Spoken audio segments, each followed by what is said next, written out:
ಜನನಿ ಸುದ್ದಿವಾಹಿನಿ ವೀಕ್ಷಕರಿಗೆ ನಮಸ್ಕಾರ. ಮುಂಬೈಯಲ್ಲಿ ಹೊಸಪಟ್ಟಣ ಯಕ್ಷತಂಡದ ಪ್ರದರ್ಶನಕ್ಕೆ ಅಭೂತಪೂರ್ವ ಸ್ಪಂದನೆ. ವಾರಕಾಲ ಕನ್ನಡದ ಕಂಪು ಬೀರಿದ ತಂಡಕ್ಕೆ ದೊರೆಯಿತು ಮುಂಬೈ ಕನ್ನಡಿಗರ ಅಭಿನಂದನೆ. ಭಕ್ತಿ ವಿಶೇಷ ಸಂದೇಶ ಸಾರಿದ ಪ್ರಸಂಗ ಶ್ರೀ ರಾಘವೇಂದ್ರ ಮಹಿಮೆ. ವಿಶೇಷದೊಂದಿಗೆ ನಾನು ರಮೇಶ್ ಹೆಗಡೆ ಗುಂಡುಮನೆ. ಶುದ್ಧ ಕನ್ನಡ ಭಾಷೆಯ ಶ್ರೀಮಂತ ಕಲೆ ಎನಿಸಿಕೊಂಡ ಯಕ್ಷಗಾನ ಪ್ರದರ್ಶನವನ್ನು ಹೊರ ರಾಜ್ಯದ ಮುಂಬಯಿಯಲ್ಲಿ 1 ವಾರಗಳ ಕಾಲ ಪ್ರದರ್ಶಿಸಿ ಯಶಸ್ವಿ ತಿರುಗಾಟ ಪೂರೈಸಿದ ಹೊಸಪಟ್ಟಣ ಯಕ್ಷಕಲಾ ಟ್ರಸ್ಟ್ ಹೊರ ರಾಜ್ಯದ ಕನ್ನಡಿಗರು ಸೇರಿದಂತೆ ಮರಾಠಿ ಮತ್ತಿತರ ಭಾಷಿಗರ ಮೆಚ್ಚುಗೆಗೆ ಪಾತ್ರವಾಗಿದೆ. ನಂದ್ರೊಳ್ಳಿ ಶಾಂತಾರಾಮ್ ಶೆಟ್ಟರು ರಚಿಸಿರುವ ಭಕ್ತಿ ಪ್ರಧಾನ ಪ್ರಸಂಗವಾದ ಶ್ರೀ ಗುರು ರಾಘವೇಂದ್ರ ಮಹಿಮೆ ಪ್ರದರ್ಶನದ ಜೊತೆಗೆ ಬೇರೆ ಪೌರಾಣಿಕ ಪ್ರಸಂಗಗಳನ್ನು ಪ್ರದರ್ಶಿಸಿದ ತಂಡ ಉತ್ತಮ ನಿರ್ವಹಣೆಯೊಂದಿಗೆ ಕನ್ನಡದ ಕಲೆಯ ಕಂಪನ್ನು ಹೊರ ರಾಜ್ಯದಲ್ಲಿ ಬೀರುವಲ್ಲಿ ಯಶ ಕಂಡಿದೆ. ಬಡಗುತಿಟ್ಟಿನ ಪ್ರಸಿದ್ಧ ಯುವ ಕಲಾವಿದ ಹೊಸಪಟ್ಟಣದ ಚಂದ್ರಹಾಸ್ ಗೌಡ ನೇತೃತ್ವದಲ್ಲಿ ಮಂತ್ರಾಲಯ ಶ್ರೀಗಳವರ ಆಶೀರ್ವಾದ ಪಡೆದ ತಂಡ ಪುಣೆ ಕನ್ನಡ ಸಂಘ ಮತ್ತಿತರ ಸಂಘಟಕರ ಅಪೇಕ್ಷೆ ಮೇರೆಗೆ ಆಗಸ್ಟ್ 20ರಿಂದ 26ರವರೆಗೆ ಪ್ರದರ್ಶನ ನೀಡಿತ್ತು. ಸಾಗರದ ಯುವ ಭಾಗವತ ಸುಜನ್ ಗಣೇಶ್ ಹೆಗಡೆ ಪ್ರಧಾನ ಭಾಗವತಿಕೆಯಲ್ಲಿ, ಸುಬ್ರಹ್ಮಣ್ಯ ಭಟ್ ಬಾಡ ಮದ್ದಲೆ, ರಾಮನ್ ಮುರೂರು ಚೆಂಡೆ ಸಾಥ್ ಇದ್ದರು. ಹಿರಿಯ ಪ್ರಸಿದ್ಧ ಸ್ತ್ರೀವೇಷಧಾರಿ ಸುಬ್ರಹ್ಮಣ್ಯ ಯಲಗುಪ್ಪ, ಬಡಗುತಿಟ್ಟಿನ ಹಿರಿಯ ಕಲಾವಿದ ಈಶ್ವರ್ ನಾಯ್ಕ್ ಮಂಕಿ, ವಿಘ್ನೇಶ್ವರ್ ಹೆಗಡೆ ಹಾವಗುಡಿ, ವಿಜಯ್ ಗಾಣಿಗ, ಹರೀಶ್ ಜಪ್ತಿ, ಗೌರೀಶ್ ಗುಣವಂತೆ, ಪವನ್ ಕುಮಾರ್ ಸಾಣ್ಮನೆ, ಹಾಸ್ಯದಲ್ಲಿ ಕಾರ್ತಿಕ್ ಪಾಂಡೇಶ್ವರ್, ಪಾಂಡು ಪಟಗಾರ ಅಭಿನಯಿಸಿ ಅಲ್ಲಿಯ ಪ್ರೇಕ್ಷಕರಿಗೆ ಮನ ಮುಟ್ಟಿಸಿದ್ದಾರೆ. ಭಕ್ತಿ ವಿಶೇಷತೆಯ ಪ್ರಸಂಗದೊಂದಿಗಿನ ಮೊದಲ ತಿರುಗಾಟಕ್ಕೆ ದೊರೆತಿರುವ ಅಭೂತಪೂರ್ವ ಸ್ಪಂದನೆಗೆ ತಂಡದ ಸಂಚಾಲಕರಾದ ಚಂದ್ರಹಾಸ್ ಗೌಡ ಹೊಸಪಟ್ನ ಸಮಸ್ತರಿಗೆ ಅಭಿನಂದನೆ ತಿಳಿಸಿದ್ದಾರೆ. ಜೊತೆಗೆ ರಾಘವೇಂದ್ರ ಮಹಿಮೆ ಪುಣ್ಯತಮ ಆಖ್ಯಾನ ಪ್ರದರ್ಶನ ಮಾಡಿಸುವುದಕ್ಕೆ ಇಚ್ಛಿಸುವವರು ಸಂಪರ್ಕಿಸಬಹುದು ಎನ್ನುವ ವಿನಂತಿ ಕೂಡ ಮಾಡಿದ್ದಾರೆ. ಅವರ ಸಂಪರ್ಕ ಸಂಖ್ಯೆ 6364615491. ಅಲ್ಲಿಯ ಕೆಲವು ಪ್ರದರ್ಶನದ ತುಣುಕುಗಳು ಈಗೋ ನಿಮಗಾಗಿ.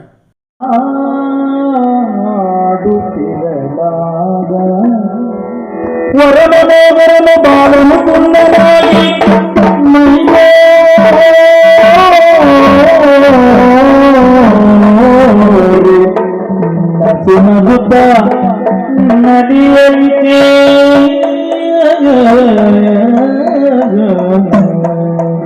ನೀಲಮೇಘ ಶ್ಯಾಮ ಕೃಷ್ಣ ಗರುಡಾಗಣ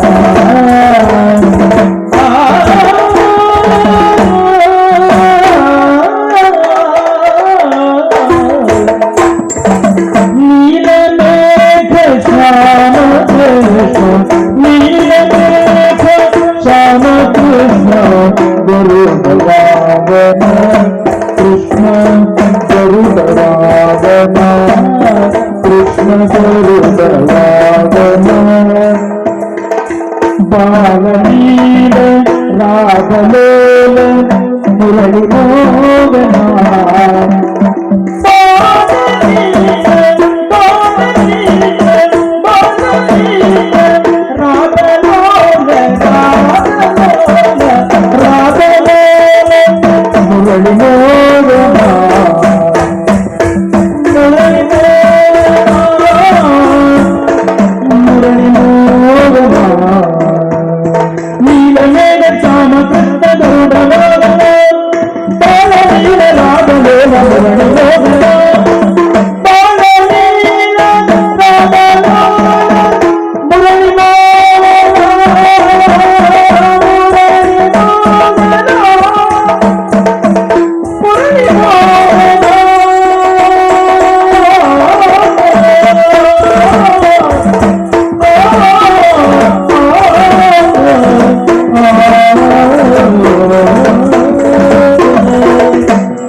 पूर्णचंद्र पूर्णचंद्र निलिपा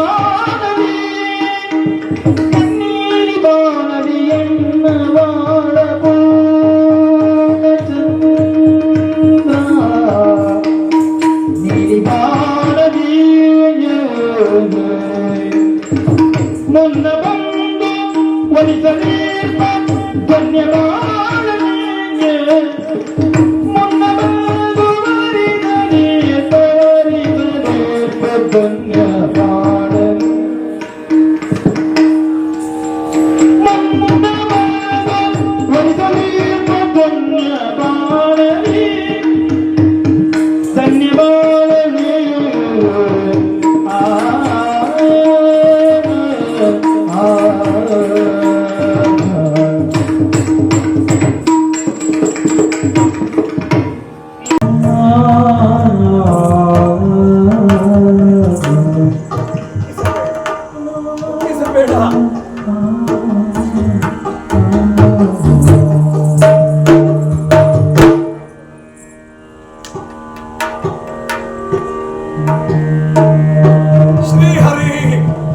ಶ್ರೀಹರಿ ನಿನ್ನೆ ರಕ್ಷಿಸು.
सत्यधर्मरथाय च भजतां कल्पवृक्षाय नमतां कामधेनवे।